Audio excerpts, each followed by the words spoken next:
I never thought I'd be the kind of daughter who'd spy on her own father. But when you watch someone you love shrink into a shadow of themselves, when bruises become as regular as Sunday dinner, you start to question everything you thought you knew about family loyalty. My name is Margaret, and I'm 63 years old. I've been a nurse for 40 years, so I know what injuries look like. I know the difference between an accident and something else. And what I saw happening to my father over 6 months made my blood run cold in ways that 30 years in the ER never did. But I'm getting ahead of myself. Let me start at the beginning. My father, Robert, turned 74 last March. He'd been a high school math teacher for 42 years before retiring. Sharp as a tack, loved crossword puzzles, never missed his morning walk around the neighborhood. My mother, Helen, had been his whole world. They were married for 51 years when she passed away from cancer that October.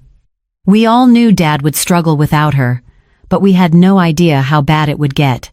My brother Kevin is 3 years older than me. He'd always been the golden child, the one who could do no wrong in our parents' eyes. But life hadn't been kind to Kevin. 2 divorces, a string of failed business ventures, and at 57, he was living in a 1-bedroom apartment working part-time at a hardware store. When Mom died, Kevin suggested he move in with Dad to help him through the grief. At the time, it seemed like the perfect solution. Dad wouldn't be alone, and Kevin would have a stable place to live. We all thought it was a win-win. For the first month, everything seemed fine. I'd visit Dad every Sunday for dinner, just like I'd always done. Kevin would be there too, and we'd eat together, share stories about Mom, help Dad sort through her belongings. Dad seemed to be coping as well as could be expected. He was sad, of course, but he was functional. He still did his crosswords, still went on his walks. But then I started noticing changes. It was a Sunday in December, about 6 weeks after Kevin had moved in. I arrived for dinner and found Dad sitting in his recliner watching television. When he stood up to hug me, I noticed he was moving stiffly. "You okay, Dad?" I asked. He waved his hand dismissively. "Just took a little tumble yesterday. Slipped on some ice on the front steps. Nothing serious." I made him show me. Sure enough, there was a nasty bruise on his right hip, purple and yellow around the edges. As a nurse, I knew it was at least a few days old. "Dad, you need to be more careful," I said. "At your age, a fall can be serious." Kevin appeared from the kitchen. "I've been telling him that, Maggie. But you know Dad, stubborn as a mule." Dad chuckled weakly. "I'm fine, sweetheart. Just need to watch where I'm going." I didn't think much of it at the time. Elderly people fall. It happens. But it was the first domino in a line that would eventually reveal something I never wanted to see. 2 weeks later, Christmas Eve, Dad had a black eye. This time, Kevin explained before I could even ask. He walked into the bathroom door in the middle of the night. Forgot his glasses. Dad nodded, but he didn't quite meet my eyes. "Getting old is no fun, honey. Body doesn't work like it used to." I examined the bruise under the pretense of checking if he needed medical attention. It was consistent with what they'd said, but something felt off. Dad had lived in that house for 30 years. He could navigate it in his sleep. January brought a sprained wrist. "Caught it on the car door," Dad said. February, a cut above his eyebrow that needed 3 stitches. Cabinet door swung open while I was looking down. March. Another fall, this time resulting in bruised ribs. Every Sunday, there was something new. And every time I asked, there was an explanation. Kevin was always quick to jump in with details, always first to express concern about Dad needing to be more careful. But it was the pattern that bothered me. In all my years as a nurse, I'd seen plenty of elderly patients who had occasional accidents, but this was every single week. And Dad, who had been so vibrant and independent just months ago, was becoming withdrawn, quiet, almost fearful. There were other changes too. Dad stopped answering his phone when I called during the week. Kevin would answer instead, saying Dad was napping or not feeling well. The few times I did speak to Dad, our conversations felt stilted, rushed. He'd cut me off mid-sentence, saying he had to go. His appearance was deteriorating. He'd lost weight. His clothes hung off him like they belonged to someone else. The spark that had always been in his eyes, even after Mom died, had dimmed to almost nothing. And then there was the money situation. Dad had always been financially secure. Teacher's pension, Social Security, and a modest investment portfolio that Mom had carefully managed. They'd owned their house outright for 20 years. But when I casually mentioned to Dad that I wanted to treat him to dinner out for his birthday, he got this panicked look on his face. "Oh, honey, let's just stay in. Kevin's going to cook something special." "Dad, I want to take you out. When's the last time you had a nice steak dinner?" "I can't really afford to go out right now, Maggie." I was stunned. "What do you mean?" "Dad, you're not hurting for money," Kevin interrupted. "Dad's been helping me out a little, Maggie. You know how tight things have been for me. He's been generous enough to help with some bills." Something in my chest tightened, but I pushed it down. It was Dad's money. If he wanted to help Kevin, that was his choice. But the look on Dad's face wasn't generous. It was defeated. The breaking point came on a Sunday in late April. I let myself in with my key, calling out as I always did. No answer. I found Dad in the living room, and what I saw made me physically sick. His face was a mess. His left eye was swollen shut. There was dried blood under his nose, and his lower lip was split. He was sitting in his chair, staring at the TV, which wasn't even on. "Dad! Oh my God, what happened?" He flinched when I moved toward him. Actually flinched, like he expected me to hit him. "I fell down the stairs," he said quietly. "Last night. Lost my footing. You need to go to the hospital. Right now." "No." His voice was firm, almost panicked. "No hospital. I'm fine." "Dad, you could have a concussion. You could have internal injuries. I'm taking you." I said no. He'd never yelled at me before. Not once in my entire life. Tears started running down his cheeks. "Just leave it alone, Maggie, please." Kevin came out of the kitchen then. Dad's being stubborn, as usual. I've been trying to get him to see a doctor, but he refuses. I looked at my brother, really looked at him, and something clicked into place. The way he stood in the doorway, blocking it. The way his jaw was set, challenging me to argue. The way Dad seemed to shrink in his presence. "Kevin, can I talk to you outside for a minute?" We stood on the front porch. It was a warm spring day, flowers blooming in Mom's garden beds that no one had tended since she died. "What's really going on here?" I asked. "What do you mean?" "Dad's getting clumsy. It happens to old people. Every single week, Kevin? Every single week there's a new injury? He's 74, Maggie. He's not steady on his feet anymore. And the money? How much has Dad helped you with?" Kevin's face hardened. "That's between Dad and me. He's our father, Kevin. I have a right to know if something's wrong. Nothing's wrong except that you can't stand that I'm the one taking care of him instead of you. You're jealous." "Jealous?" "Kevin." Dad looks terrified. "You're being dramatic. Now, if you'll excuse me, I need to start dinner." He went back inside, leaving me standing there with a sick feeling in my stomach. Something was very, very wrong. But what could I do? Dad wouldn't talk to me. Kevin was dismissive. And I had no proof of anything except an elderly man having accidents. That night, I couldn't sleep. I kept seeing Dad's face, the way he'd flinched, the fear in his eyes. In my 40 years as a nurse, I'd seen cases of elder abuse. I'd filed reports. I'd testified in court. But this was my family. My brother. How could I even think such a thing? But I couldn't shake the feeling. So I did something I'm not proud of.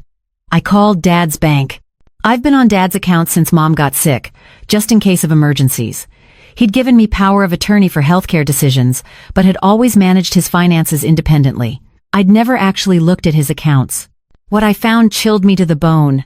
In the 6 months since Kevin had moved in, Dad's checking account had been drained by nearly $40,000.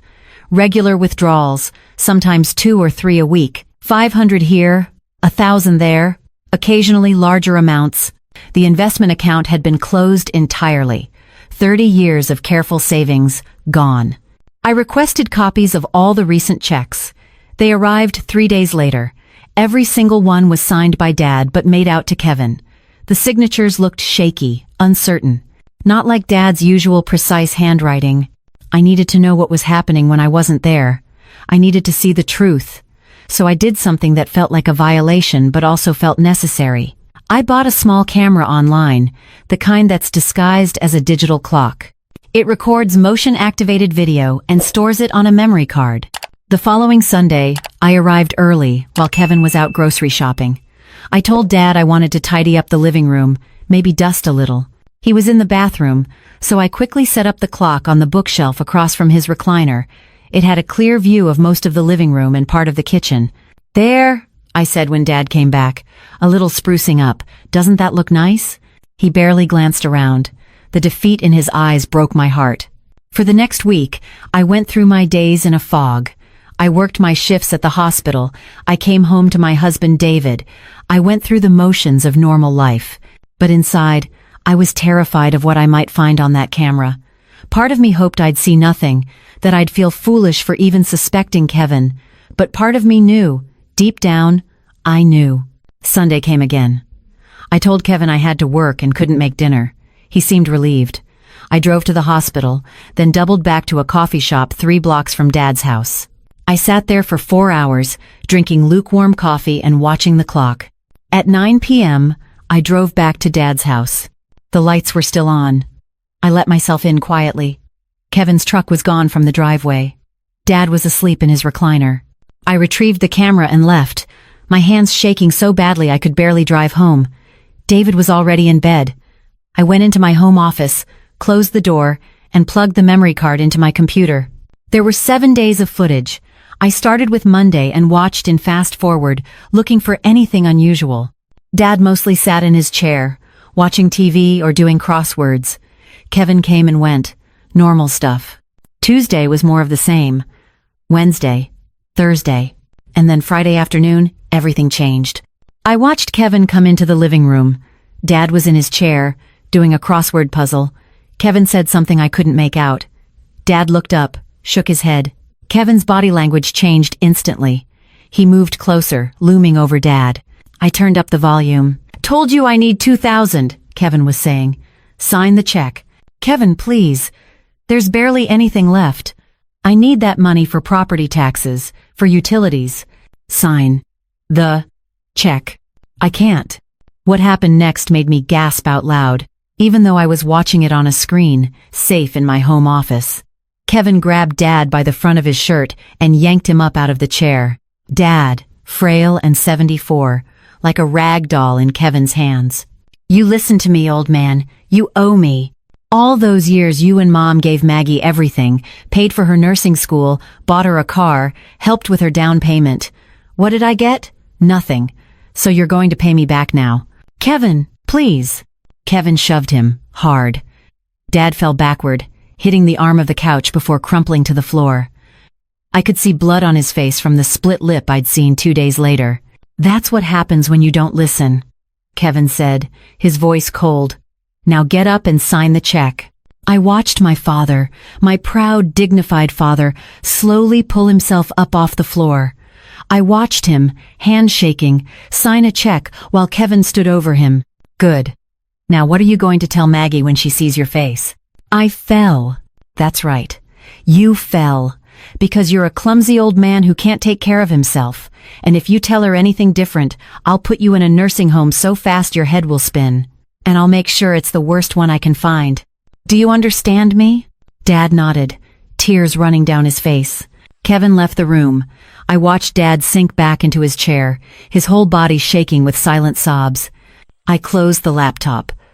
I couldn't watch anymore. I ran to the bathroom and vomited. My brother was doing this. David found me 20 minutes later, still sitting on the bathroom floor. "Honey? What's wrong?" I couldn't speak. I just showed him the video. I watched my gentle, kind husband's face transform with rage. "We need to call the police. Right now. I need to get Dad out first, if Kevin finds out. Maggie, this is a crime. Multiple crimes. Assault, elder abuse, financial exploitation. I know.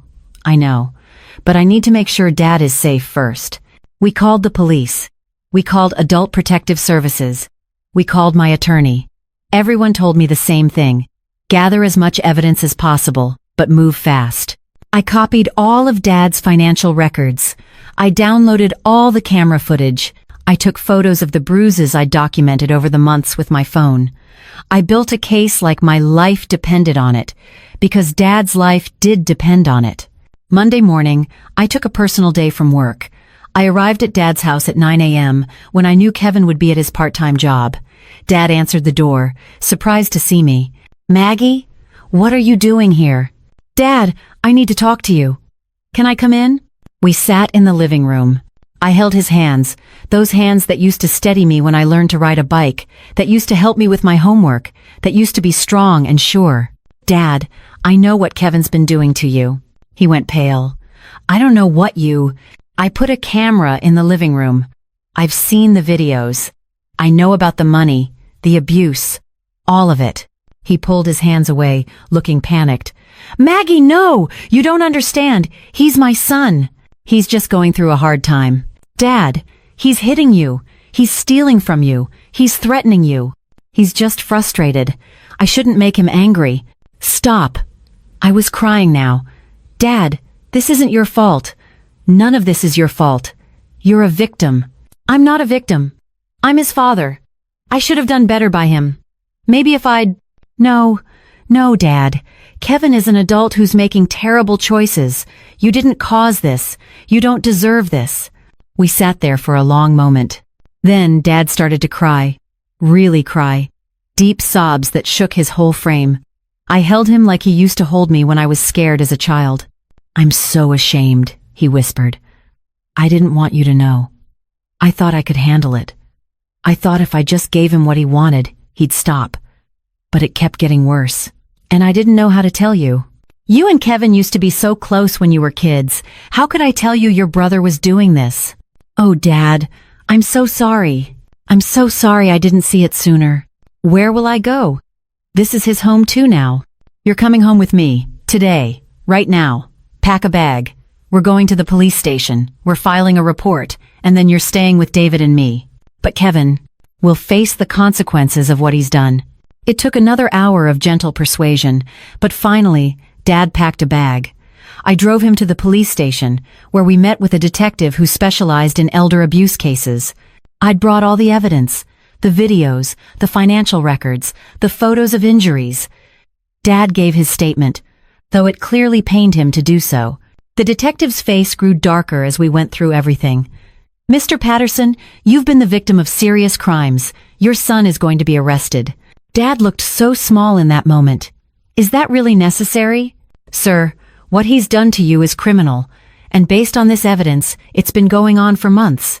You're not the only one he's hurt. There are probably other victims. He needs to be stopped." That afternoon, police went to Dad's house and arrested Kevin. He was charged with elder abuse, assault, battery, financial exploitation of a vulnerable adult, and theft. The bail was set high. Dad refused to help him make bail. The next few months were hard. Kevin's arrest made the local news. People we'd known for decades were shocked. Kevin's ex-wives came forward with their own stories of abuse and financial manipulation. His employer came forward saying money had been missing from the store's cash drawer. The case I'd built was just the tip of an ugly iceberg. Dad moved into our guest room. Slowly, over weeks and months, we watched him heal. The physical bruises faded. The fear in his eyes dimmed. He started doing his crossword puzzles again. He started going on his morning walks. The hardest part was the emotional healing. Dad struggled with guilt, feeling like he'd somehow failed Kevin. We got him into therapy. He attended a support group for elder abuse survivors. Slowly, he began to understand that he wasn't responsible for Kevin's choices. The trial was difficult. I had to testify against my own brother. I had to watch the videos in open court. I had to listen to Dad describe the abuse in detail. Kevin showed no remorse. His defense was that Dad had willingly given him the money, that the injuries were accidents, that Dad was senile and confused. The jury didn't buy it. Kevin was convicted on all counts. The judge sentenced him to 8 years in prison and ordered him to pay full restitution for the money he'd stolen. As they led him away, Kevin looked at me with such hatred that I barely recognized him as the brother I'd grown up with. Dad never fully recovered from the betrayal. How could he? But he built a new life. He lives with David and me now. He's 80 years old, still does his crossword puzzles, still takes his morning walks. He has good days and bad days.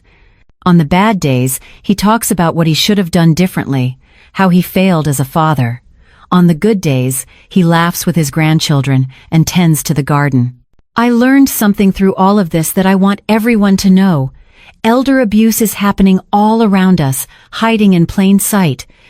It's happening in nice neighborhoods, in families that look normal from the outside. The abusers are often family members. The victims often feel too ashamed to speak up. If you know an elderly person who's suddenly withdrawn, who has unexplained injuries, who seems fearful or overly compliant, pay attention, trust your instincts, ask questions. Don't look away because it's uncomfortable or because you don't want to believe someone you know could do such a thing. I almost looked away. I almost convinced myself that Dad was just having accidents, that Kevin was just helping out. If I hadn't listened to that voice inside telling me something was wrong, if I hadn't acted, Dad might not be here today. 1 in 10 older adults experiences some form of elder abuse. Most cases go unreported. The victims are scared, ashamed, or unable to ask for help. The abusers count on families looking the other way, on people not wanting to get involved. Don't look away. Don't assume everything is fine just because that's easier than facing a difficult truth. Don't let shame or family loyalty stop you from protecting someone who can't protect themselves. Dad tells me sometimes that I saved his life, but the truth is, I almost didn't. I almost let it go on because I didn't want to believe my own brother could do something so terrible. I almost chose comfort over truth. If you see something, say something. Document what you see. Reach out to Adult Protective Services. Call the police. It's not tattling. It's not betraying family loyalty. It's protecting someone who needs protection. And if you're experiencing this yourself, if you're reading this and you're being hurt